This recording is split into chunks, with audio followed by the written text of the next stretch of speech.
Alors, donc, je vais lire la parole. Lorsque tu vas, et donc c'est Luc 12, verset 58. Lorsque tu vas avec ton adversaire devant le magistrat, tâche en chemin de te dégager de lui, de peur qu'il ne te traîne devant le juge, que le juge ne te livre à l'officier de justice et que celui-ci ne te mette en prison. Bon, permettez que je relise encore. Lorsque tu vas avec ton adversaire devant le magistrat, tâche en chemin de te dégager de lui, de peur qu'il ne te traîne devant la justice, que le juge ne te livre à l'officier de justice et que celui-ci ne te mette en prison. Amen. Amen. Merci bien. Ah, merci. Ok, c'est bien. Comment ne pas vous remercier, vous qui êtes venus pour écouter? C'est bien. Merci. Alors, comme je viens de dire, je voulais parler d'autre chose. Je voulais qu'on parle sur autre chose. Excusez-moi.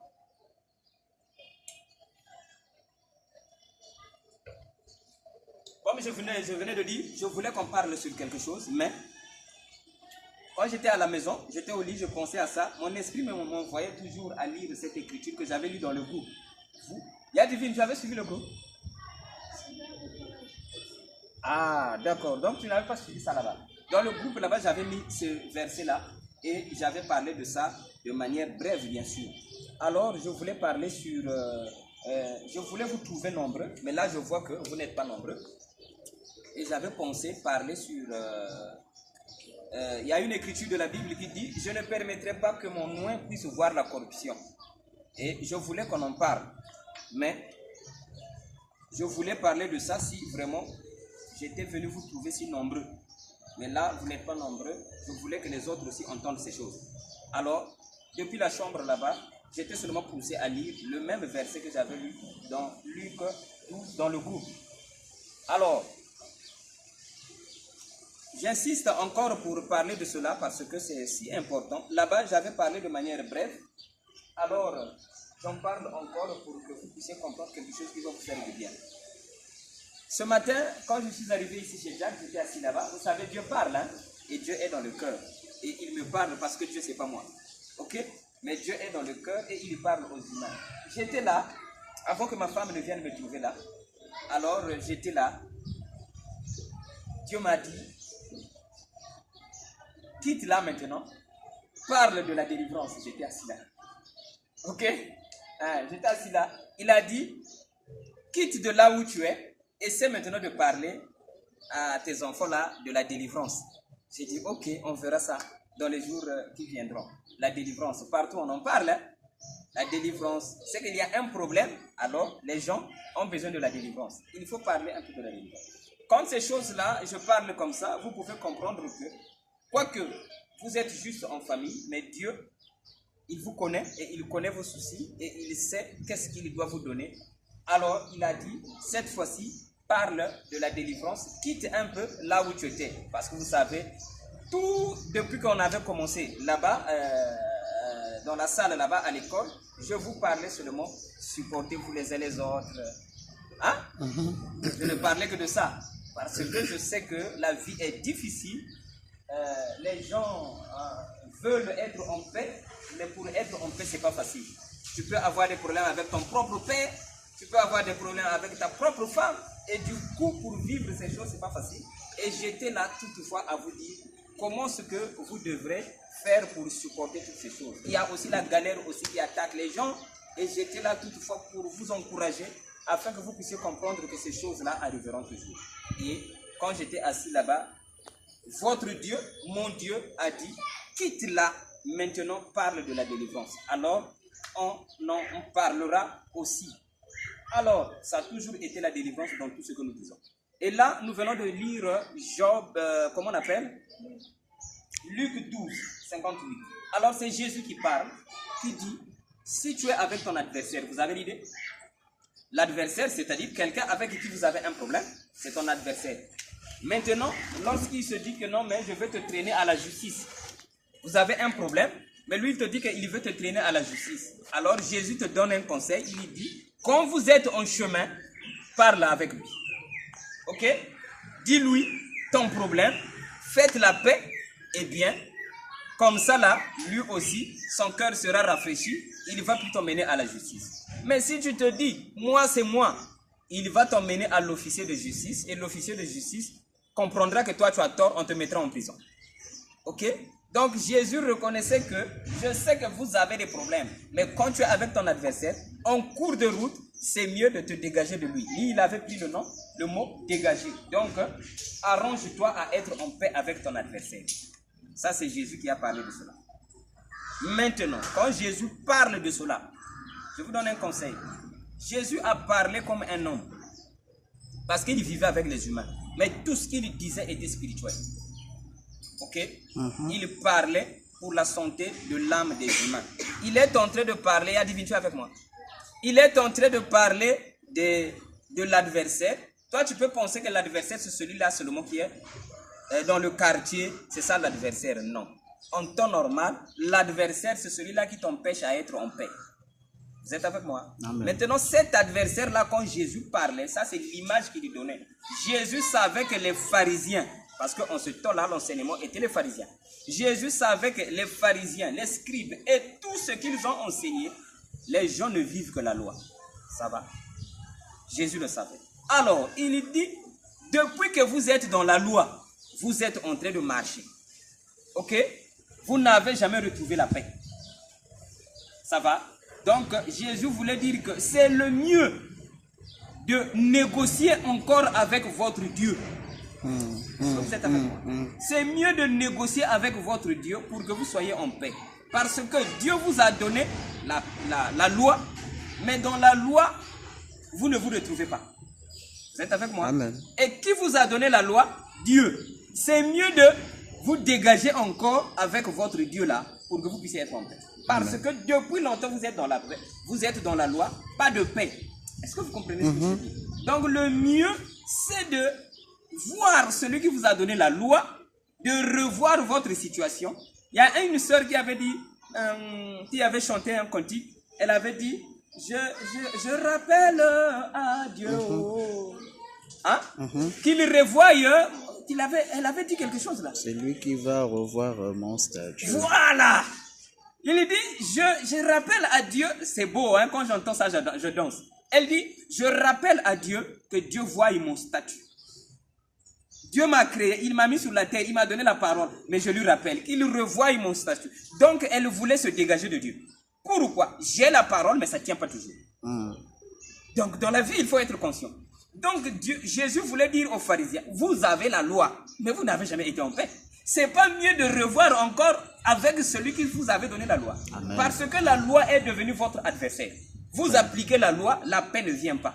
Donc, la loi est devenue votre adversaire. C'est mieux de revoir avec celui qui avait mis la loi. Ça va? Amen. Alors, donc, là, en fait, l'adversaire des pharisiens, c'était leur propre loi. Et qui leur avait donné la loi, c'est Dieu. Alors, on avance. On peut dire que non, mais pour vous, peut-être vous me croyez. Vous êtes avec moi? Amen. Mais l'autre qui m'écoutera à côté, il peut dire comment est-ce que la loi peut être l'adversaire des humains. Vous êtes avec moi? Eh bien, en temps normal, quand on dit que la vie c'est un combat, eh bien, moi aussi je sais que la vie c'est un combat. Mais pour mieux combattre, le mieux c'est de connaître ton ennemi, c'est qui? C'est pas ça?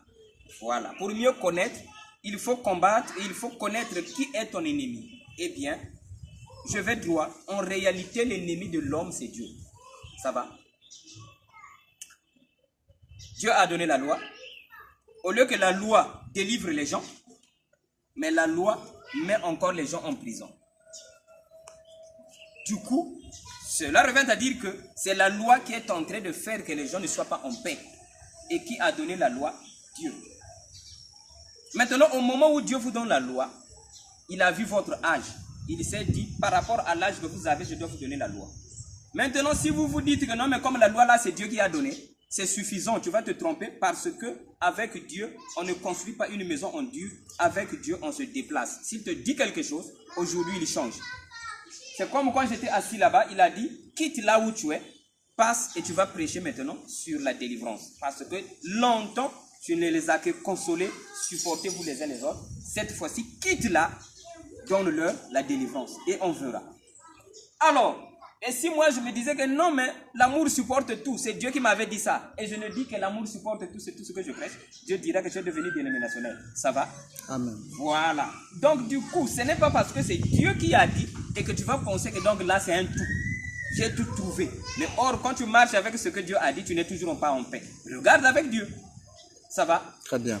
Tu aimes Dieu, tu vas à l'église, ce que tu cherches là ne vient pas. Mais c'est Dieu qui t'avait dit de faire ça. Par exemple, il a dit paye la dîme. Tu as payé la dîme, ça ne tient pas. Donc revois avec celui qui avait dit paye la dîme. Ça va? Voilà. Alors Jésus dit, il faut voir avec ton adversaire. Et l'adversaire des humains a toujours été Dieu.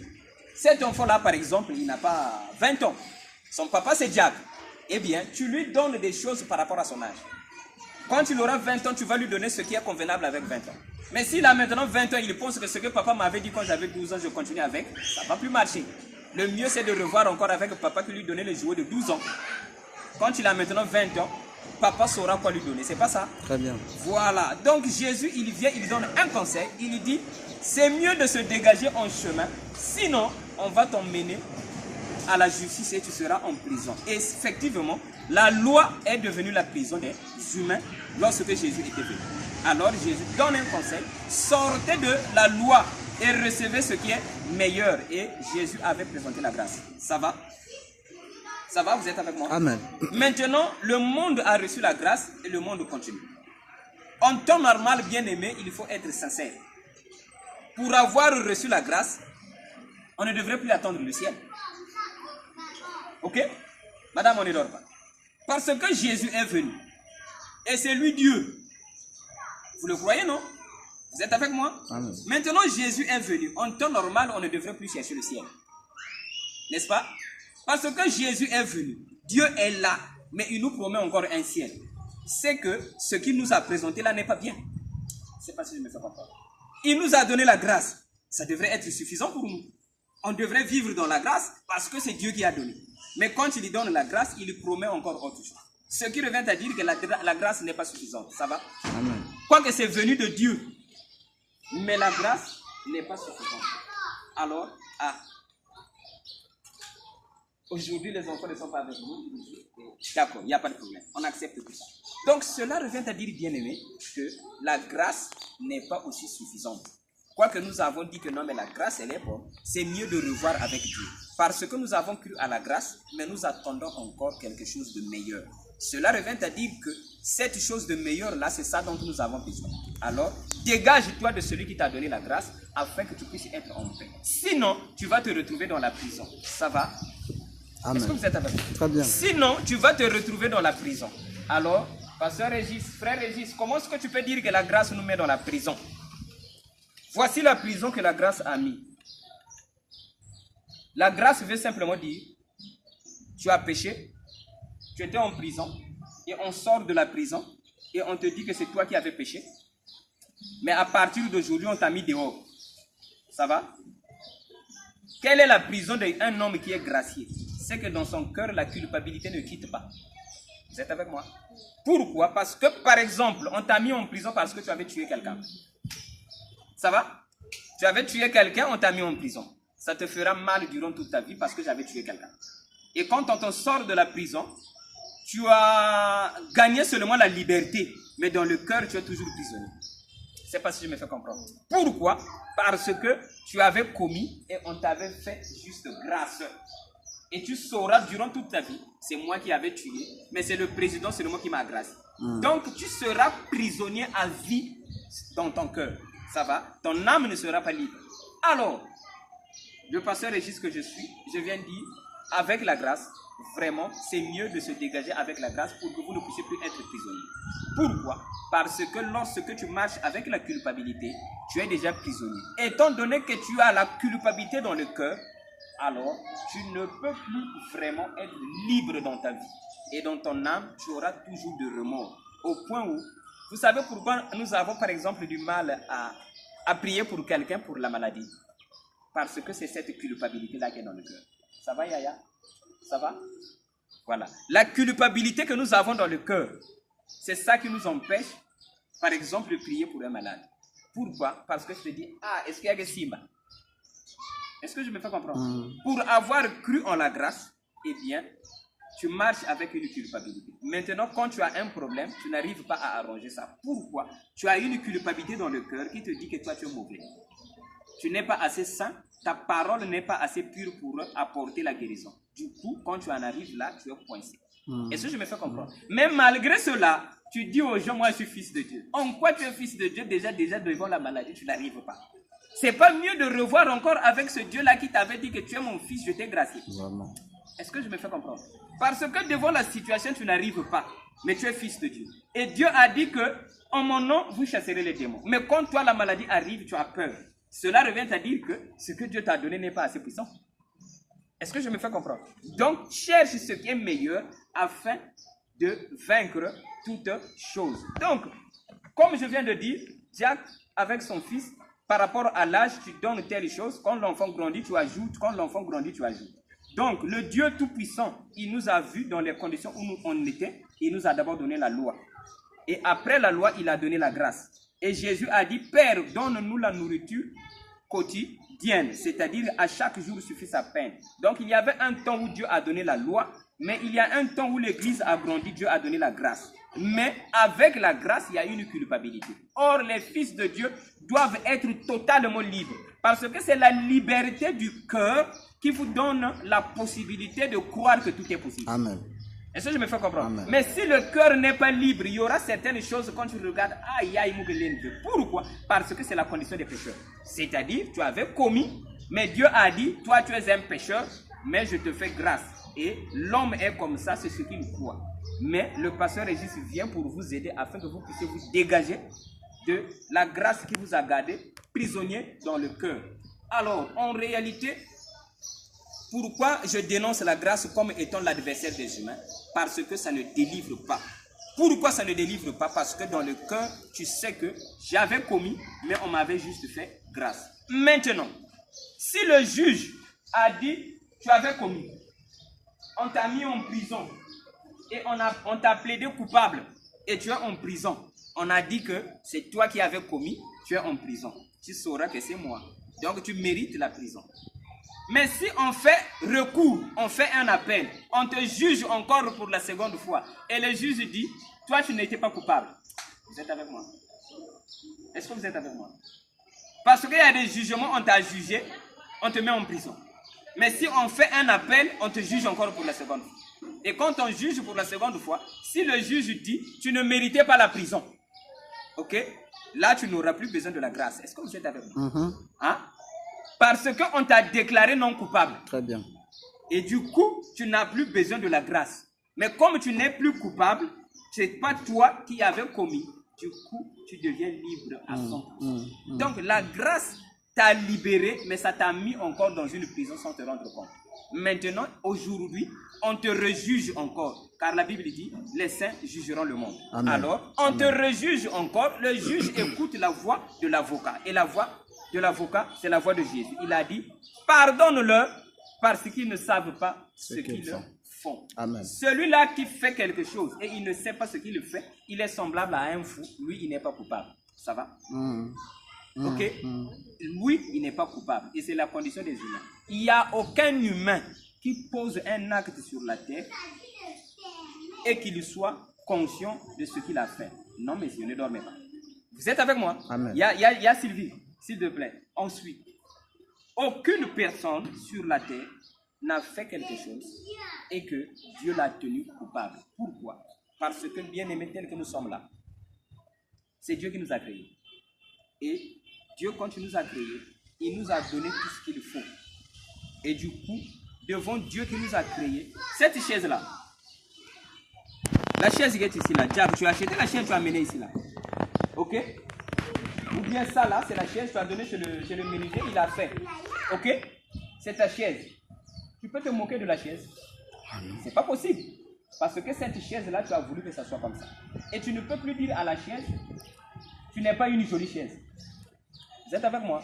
Donc, en aucun cas, depuis que le monde est monde, en aucun cas, Dieu s'est mis dans une disposition de dire à un humain, toi tu es un pécheur. Parce que s'il dit que tu es un pécheur, le pécheur lui dira, c'est toi qui m'as créé. Très bien. Ça va? Très bien. Donc, soyez assez courageux. Dieu n'a jamais été disposé à dire que toi, tu es un pécheur. Est-ce que je me fais comprendre? Je vais te frapper parce que tu es un pécheur. Dieu n'a jamais été prêt pour ça. Mais c'est l'homme qui a cru qu'il est pécheur. Dieu a dit, puisque c'est ce que tu as cru, tant pis. Vous êtes avec moi? Amen. Maintenant, si vous croyez que vous n'avez jamais péché, Dieu aussi ne vous tiendra pas justice. Ça va? Amen. Ça va, les amis? Il y a Sylvie, ça va? Voilà. Alors, aujourd'hui, j'étais dans la maison. Il y a Sylvie m'a parlé de maman. Elle m'a dit à la maison, on m'a appelé. Maman ne va pas très bien. Vous êtes avec moi? Et elle m'a dit, j'ai dit, mais maman, elle n'a pas bien dormi. Il y a eu quoi? Elle a dit, vraiment je ne sais pas. N'est-ce pas, Sylvie? Elle a dit, vraiment je ne sais pas. Et c'est lorsque je veux partir là-bas, c'est là où je saurai qu'est-ce qui ne va pas avec maman. Vous êtes avec moi? Alors, j'ai aimé ça. Donc, elle ne sait pas pourquoi maman n'a pas passé une bonne nuit. Mais quand elle va partir, on lui dira exactement ce qu'il en est. Ok? Alors, ça tombe à pile par rapport à ce que je viens de dire. Ce qui revient à dire que quand Sylvie arrivera auprès de maman, on lui dira, j'ai eu tel problème, j'ai eu tel problème. Vous êtes avec moi? Et c'est elle qui écoutera, ok, qui donnera la solution à maman. Est-ce que vous êtes avec moi? C'est elle qui doit donner la solution à maman. Dit, ah, maman, c'est cela, mais donc on doit faire ceci. Maintenant, si elle se dit, aïe, ça je ne pourrais pas, c'est seulement la culpabilité du cœur qui lui fait comprendre que moi, je ne suis pas assez pur pour purifier quelqu'un. Est-ce que vous êtes avec moi? Vous êtes avec moi? Très bien. Donc c'est cette culpabilité-là de penser que, oh, mais moi Nzambi, toi tu es un pécheur, on t'a juste gracié. Et les anciens avaient dit que non, mais Dieu nous a adoptés. Est-ce que vous êtes avec moi? Dieu nous a adoptés. Pourquoi? Parce que les anciens se disaient, on est tellement méchants, on ne peut pas être des fils de Dieu. Et Dieu nous a adoptés. Impossible, Dieu ne peut pas adopter les gens. Vraiment. Vous êtes avec moi? Vraiment. Dieu ne peut pas adopter les humains. Parce que Dieu c'est le créateur. C'est comme m'avait dit un jeune frère. Il dit, quand on dit que Dieu nous a adoptés, donc il nous a adoptés auprès de qui? Auprès de Satan. Hein? Donc on était les fils de Satan et Dieu nous a... Non, c'est pas juste. Donc, lorsque tu crois mal, tu vivras mal. Amen. Quand tu penses que Dieu t'avait adopté, tu vois, du coup, tu sais que je suis seulement un adopté. Mais je n'ai pas le sang de ce papa-là. Or, vous avez le sang de papa. Amen. Et votre papa, c'est Dieu. Et vous devrez connaître ces choses. Au lieu de dire, toutefois, eh bien, je vis par la grâce. Et ma belle-sœur, une fois, je l'avais appelée. Elle m'a dit, frère Régis, je me porte bien. Ah bon? Elle a dit, je me porte bien par la grâce de Dieu. J'ai dit, il ne faut pas dire ça. Il faut dire, je me porte bien par amour de Dieu. Amen. Vous êtes avec moi? Voilà. Dès lors que tu penses que toi tu vis par la grâce, c'est comme si Sylvie te dit que par la grâce. On en avait parlé de ces choses. Ça ne tient pas. Vous êtes avec moi? Par grâce. Sinon, donc une femme comme ça ne peut pas être en paix. Et du coup, elle ne peut pas prendre des bonnes décisions dans la maison. Vous êtes avec moi? Par exemple, le mari n'est pas là, elle ne peut pas prendre des décisions sûres. Parce qu'elle se dit que peut-être si je prends cette décision, quand mon mari va venir, mon mari dira que ça c'est faux. Voyez-vous? Donc du coup, ça serait un peu difficile pour une personne qui vit par grâce et il puisse prendre des bonnes décisions. Parce qu'il se dit que le monde là, ben c'est pas pour moi. Je suis seulement dans ce monde là, c'est par la grâce de Dieu. Sinon je ne mérite pas. Non, tu mérites la terre. Alors, Dieu t'aime. Et hier, j'étais avec ma femme. Permettez, je le dis quand même. Je lui avais dit, chérie, je suis fatigué, je rentre. Parce qu'on était quelque part, au fond de Tchétché. elle et moi, on était au fort de Tchétché, mais dans des endroits différents. Et je voulais rentrer à la maison. J'ai dit, chérie, s'il te plaît, moi je veux déjà partir. Je l'ai appelé au téléphone. Elle a dit, non, attends-moi, je veux venir. C'est avec moi. Et elle est venue, elle m'a dit, Régis, comment tu peux partir, tu laisses ta femme alors que tu sais que nous deux nous sommes dans pratiquement au même endroit. Tu ne peux pas partir et tu me laisses. Vous êtes avec moi? Amen. J'ai dit, non, ma chérie. Je savais que tu as tes causeries avec la famille, je voulais seulement rentrer. Moi, je ne peux pas te laisser. Vous êtes avec moi? Alors j'ai avancé. J'ai dit, n'oublie pas, je sais qu'elle le sait ça, n'oublie pas que toi, tu ne peux pas m'encombrer dans la vie. J'ai toujours besoin de toi et reconnais que toi, tu ne peux pas m'encombrer. Très bien. Vous êtes avec moi? Donc, il ne faut pas, je sais qu'elle sait ça, mais je lui ai rappelé ça. Il ne faut pas que ma femme pense, moi, mon mari ne m'aime pas du tout. Ça ne tient pas. Amen. Vous êtes avec moi? Très bien. Moussa levé engueulé, je serai dehors. Non, ça ne tient pas. Et nous aussi, humains que nous sommes épouses de Dieu. On ne doit pas être marché dans le cœur avec une culpabilité comme quoi, moi je suis un pécheur, on dirait Dieu est contre moi, donc si je dis quelque chose, Dieu ne sera pas d'accord. Non, Dieu sera toujours d'accord avec ce que tu fais. Vous êtes avec moi? Et il ne faut jamais se sentir coupable dans la vie. J'ai fait telle chose, il ne fallait pas, c'est moi. Non, c'est pas toi. Mais tu n'as pas compris pourquoi tu as fait ça.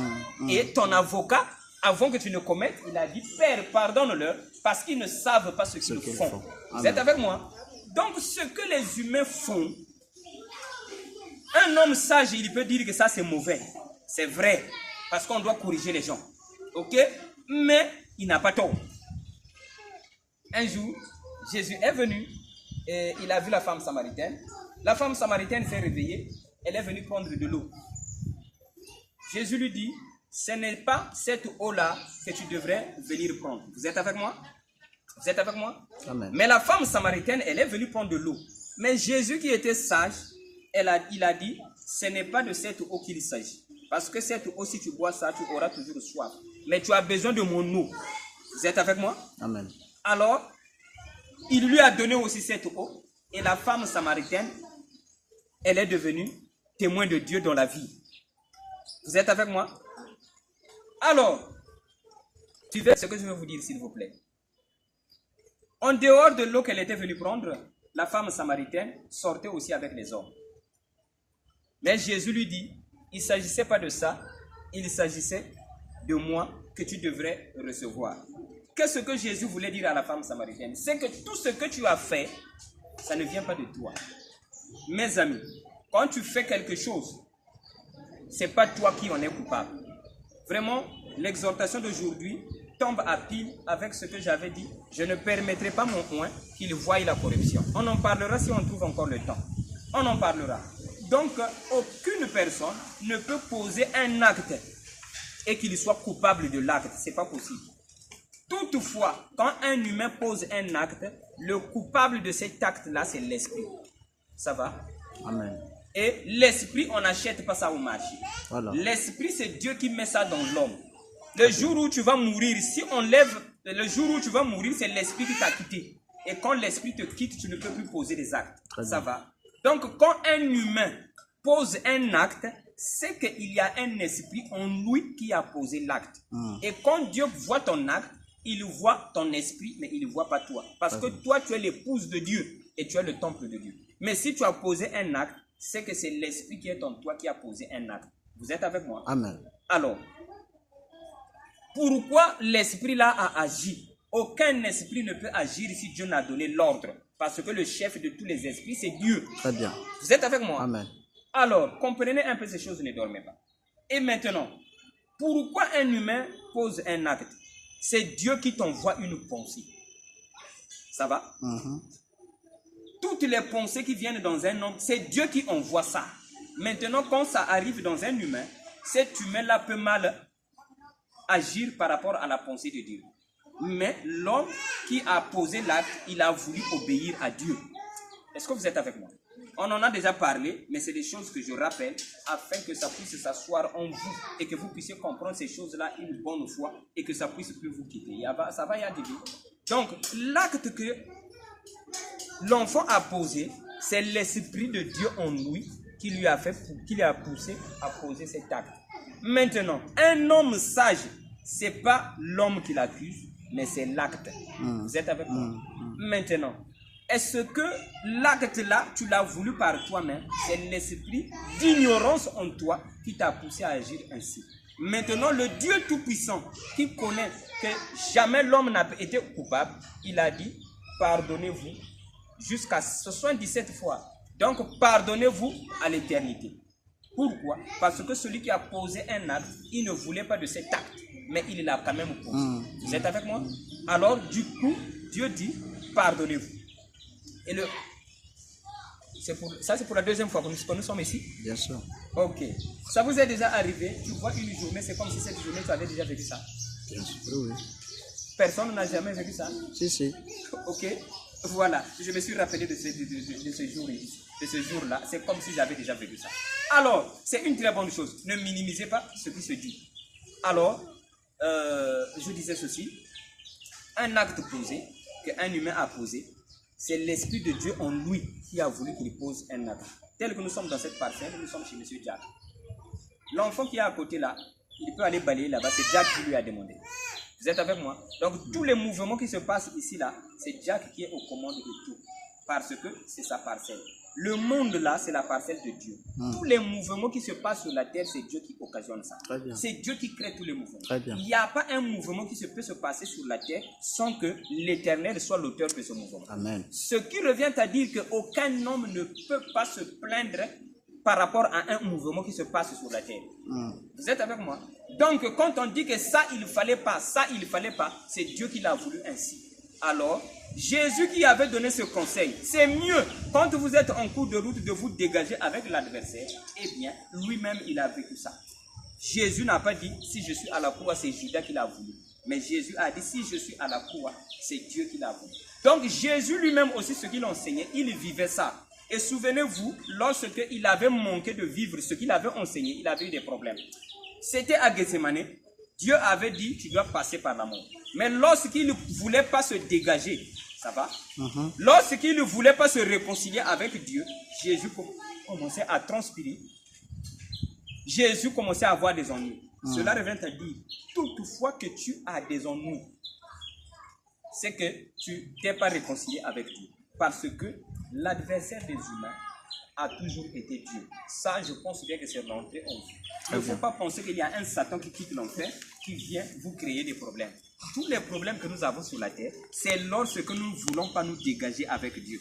Jésus avait dit dégager, mais moi je dis réconcilier. Lorsque tu ne te réconcilies pas avec Dieu, tu auras des problèmes sur la terre. Jésus, par exemple, il a dit, je vais passer par la croix. On va me tuer. Et un jour, 3 jours après, je serai ressuscité. Mais quand le jour est arrivé, il ne voulait plus passer par là. Et Jésus avait maintenant des ennuis. Pourquoi? Il ne voulait pas se réconcilier avec ce que Dieu avait dit. Amen. Donc, la Bible aussi dit, Dieu résiste aux orgueilleux, mais il fait grâce aux humbles, n'est-ce pas? Amen. Comment est-ce qu'il résiste à nous? Il t'a dit quelque chose, mais tu ne veux pas, tu vas souffrir. Imaginez Abraham, il n'avait pas d'enfant, c'est Dieu qui le voulait. Et qu'Abraham dise que moi je dois avoir un enfant, toute sa vie il serait en prison. Ça va? Mais puisqu'il s'est dit, bon, tant mieux, je n'ai pas d'enfant, c'est la volonté de Dieu, je vais attendre jusqu'à ce que Dieu va me donner. Il était libre. Très bien. Vous êtes avec moi? Très Donc bien. la liberté, c'est la réconciliation avec ton adversaire. Amen. Ça va? Amen. Et l'adversaire, c'est qui? C'est toujours Dieu. Parce que quand moi je vais dire que ma femme me dérange, Dieu n'a pas dit que l'amour supporte tout. Voilà. Donc, comme je ne veux pas me réconcilier avec la Bible, avec la parole qui a dit l'amour supporte tout, ma femme commence à me déranger. Et quand elle me dérange, c'est moi qui suis mal à l'aise. Ça va? Dernièrement, j'ai visité un couple et le monsieur a dit, j'ai parlé à ma femme, mais ma femme ne comprend pas. Et là, ma femme a fait pire. Sa femme avait fait pire. Et il est venu me voir. Et j'avais pris rendez-vous, je vais partir chez eux là-bas pour qu'on règle ça. Et il m'a dit, quand je pensais à ce que ma femme a fait, je commençais à sentir des palpitations dans le cœur. Vous êtes avec moi? Donc, quand il s'est dit, j'avais parlé, non? La fois dernière, tu étais au courant, non? Tu savais ce problème, non? Il a dit ça à moi. Tu connais ça, non? Mais là, elle a encore fait le pire. Là, je ne supporte plus. C'est trop grave. Tu dois venir arranger ça. Et quand il me dit ça, il dit, le fait de penser seulement à ce que ma femme a fait, je commençais à sentir les palpitations dans le cœur. Ça va? Et qu'est-ce que les humains ont tendance de dire? C'est toi qui m'as causé ça, c'est pas ça. Hein? C'est à cause de toi, ce que tu as causé là, tu m'as provoqué des palpitations. Non. C'est pas l'acte qui t'a posé des palpitations, mais c'est parce que tu ne supportes pas ta femme. Je ne sais pas si je me fais comprendre. Très bien. Tu ne supportes pas madame, voilà pourquoi tu as fait les palpitations. Le mieux, c'est de croire ce que Dieu avait dit. L'amour supporte tout. Quand tu vas supporter, tu n'auras plus de palpitations. Très bien. Mais comme tu ne supportes pas, tu as maintenant des palpitations. Donc, ce n'est pas madame qui t'a créé ça.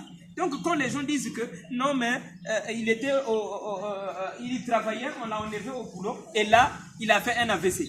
C'est à cause du boulot. Non, c'est à cause de lui-même. Ça va? C'est à cause de lui-même. Vous êtes avec moi? Voilà. Donc, du coup, le mieux, c'est de connaître votre adversaire. Celui qui vous rend malade, c'est Dieu. Reconnaissez que l'adversaire, c'est Dieu. Alors, réconciliez-vous avec lui en chemin. Sinon, tu vas finir en prison. Et la prison, c'est tous les problèmes que nous avons sur la terre. C'est des prisons. On n'a jamais été en paix pour un problème donné. Réveille-toi seulement le matin, c'est des gens qui se plaignent. En cours de route, ils vont t'expliquer un tel affaire, à la maison, là-bas, Mbandaïna, Keyimbi. C'est tout ce que nous connaissons. Vous êtes avec moi? Et c'est tout ce que nous vivons. Et les gens sont mal à l'aise. Pourquoi? Les humains ne veulent pas se réconcilier avec Dieu. Ça va? Pour le cas par exemple de Mbanda. Non, moi, je ne sais pas parce que maman est Mbanda. Ça aussi, nous avons ces problèmes-là. Je profite pour en parler. N'est-ce pas, il y a divine, vous les femmes? Imaginez un peu. Quand le Mbanda fait souffrir l'enfant, par exemple, on a tendance de dire que elle fait souffrir l'enfant. Mais par expérience, nous avons compris que, généralement, l'enfant qu'on fait souffrir par le Mbanda devient intelligent. C'est pas ça. Très bien. C'est pas ça.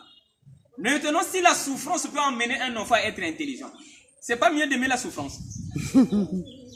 Hein? Imaginez un peu Joseph. Si on ne l'avait pas vendu, il allait être roi. Jamais. Voyez-vous? C'est pour être... Le fait qu'on l'avait vendu, un jour il est devenu roi. Ce qui revient à dire, quand ses frères l'avaient vendu, on aurait pensé qu'on le maudissait, mais on le bénissait. C'est pas ça. Quand on le vendait pour qu'il devienne esclave, on peut penser que non, mais on l'a maudit. On ne l'avait pas maudit, mais on le bénissait. Ce qui revient à dire que même dans le mal, il y a une bénédiction. Maintenant, la malédiction, c'est l'homme qui voit ça. Alors, Jésus vient donner un conseil aux pharisiens. Réconciliez-vous en chemin lorsque vous êtes en train de marcher avec votre adversaire. Et le pasteur Régis que je suis, je vous ai dit clairement, l'ennemi des humains, c'est Dieu. À quel moment il devient votre ennemi? Lorsque tu deviens récalcitrant à la parole de Dieu. La Bible dit, je résiste aux orgueilleux. Dieu résiste aux orgueilleux. Un orgueilleux, c'est celui-là qui s'en fout de ce que Dieu a dit. Par exemple, nous sommes ici, un orgueilleux, au lieu de vous demander, « Ya Sylvie, donne-moi de l'eau. Ya Sylvie, donne-moi ceci. » Je suis tellement orgueilleux, je m'en fous de toi. Et les humains s'en foutent de Dieu. Et du coup, voilà pourquoi Dieu leur résiste. Et quand tu t'en fous de Dieu, Dieu devient démon. N'est-ce pas? La Bible dit que les démons, ce sont des anges déchus. C'est pas ça? Voilà, un ange déchu, c'est-à-dire, il était d'abord un ange de bonté, après il est devenu méchant. Très bien. N'est-ce pas? Et on dit toujours que non, mais les démons là, ils sont rebelles à Dieu. C'est comme ça qu'on dit ça. Donc ce sont des anges déchus qui sont devenus rebelles à Dieu. Vous avez déjà vu Dieu? Non. N'est-ce pas? On n'a pas encore vu Dieu. Et le Dieu qu'on a déjà vu, c'est l'homme. Les démons là, à la fin, ils se rebellent seulement contre les hommes. C'est pas ça. Est-ce que vous êtes avec moi? Donc, les enfants de Dieu que vous êtes, parfois, l'homme peut réciter la parole de Dieu, mais quand la parole de Dieu s'accomplit devant lui, parfois, il ne se rend pas compte. On a tendance de dire que non, mais les démons, ce sont les anges déchus. Et ils sont rebelles à Dieu. Effectivement. Donc, ceux qu'on appelle les démons, en réalité, c'est notre Dieu. Ce sont des anges qui sont là pour nous protéger. Mais ils deviennent démons quand nous, on ne vit pas la parole. Amen. Donc, ils sont d'abord anges de lumière. Et quand tu ne vis pas la parole, ils te frappent. Et quand tu te frappes, il devient démon. Donc, celui qu'on appelle le démon en temps normal, il n'est pas méchant. Mais il est méchant parce que toi, tu ne crois pas la parole. Ça va? Et voilà. Et lorsque tu ne crois pas la parole, parfois le corps tombe malade. Et c'est un démon. Qui a fait ça? Dieu. Donc, l'ennemi des humains, c'est Dieu. Alors, au moment où vous êtes en train de marcher, avant de rentrer dans la prison, réconcilie-toi avec Dieu. Et Dieu, c'est la parole. Tu ne crois pas la parole, tu seras dans une certaine prison. Ça va? Amen. Ça va? Amen. Voilà. Donc, voilà le problème vraiment que nous avons tous les jours. Et j'ai voulu régler ça de cette manière. Avez-vous compris cela? Très Voilà. bien. J'ai pensé qu'il fallait en parler. Et vraiment, si vous pouvez aller avec dans le cœur, ça vous fera du bien. Parce que je sais que le monde... Moi-même, je suis passé par là. Et je passe par là tous les jours. D'ailleurs, Jésus aussi est passé par là. Quand il prêchait, on aurait pensé qu'il prêchait seulement aux humains, mais il prêchait à lui-même. Parce que quand un prédicateur prêche, il donne l'épée qui a double tranchant. Il parle pour les autres, mais il parle aussi pour lui-même. Très bien. Donc quand Jésus disait qu'il faut se dégager avec votre adversaire, Jésus savait que l'adversaire, c'est Dieu. Vous êtes avec moi? Et ce jour-là, Jésus ne voulait pas se dégager avec l'adversaire, il était à Gethsemane. Il voulait dire à Dieu, enlève seulement la croix. Dieu a dit, soumets-toi à ma parole. Il a insisté, il a dit, soumets-toi à ma parole. Il a dit, ah non, je dois me dégager avec Dieu. Je dois me réconcilier avec lui, sinon moi j'aurai des problèmes. Et quand il s'est réconcilié, Dieu lui a donné une gloire. Et une gloire, aucun humain n'est arrivé là-bas. Amen. Vous êtes avec moi? Mais vous pouvez aussi arriver là-bas, parce que la Bible a dit, le deuxième temple aura plus de gloire. Donc la gloire que Jésus a reçue, vous êtes capable d'en avoir plus. Amen. Parce que c'est la Bible qui l'a dit. Et la gloire, c'est la connaissance de Dieu. Ce que Jésus avait connu, vous êtes capable de connaître mieux. Plus que Jésus.